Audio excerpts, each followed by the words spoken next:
Akka mooltan hordoftoota Oromiyaa Time Media waxabajjii 19,2025 maalummaa boombii niikuleeraa gabaabsee isin biraan gahaa hanga xumuratti na faana turaa.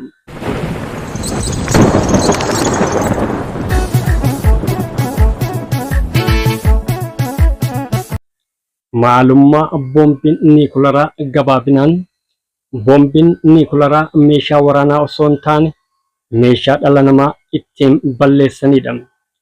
Yoo darbatame wantoota sadiin uumama. Ho'a cimaa humna digirii miliyoonaan safaramu yoo ta'u, wantoonni naannoo guutumaa guututti gubee dhabamsiisa.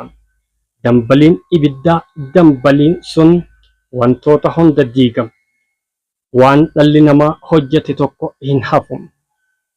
Raadiyeeshiniin summii ijaan hin mul'anne qilleensa faalu, kaansarii fida, rifeensa namarraa harcaasa, seeliiwwan qaama namaa mancaasee dhaloota qancarsa yookaan huba. Humni isaa xinnaatu yookaan yoo xiqqaate nama jaamsa, gogaa namaa guba. Fakkeenyaaf boombii xinnoon yoo naannoo tokko keessatti kan darbatamu ta'e naannoo san guutumaa guututti dhabamsiisuus danda'a. Bakka boombiin niikuleeraa itti darbatame lubbuu qabeenyi jiraachuu hin danda'u.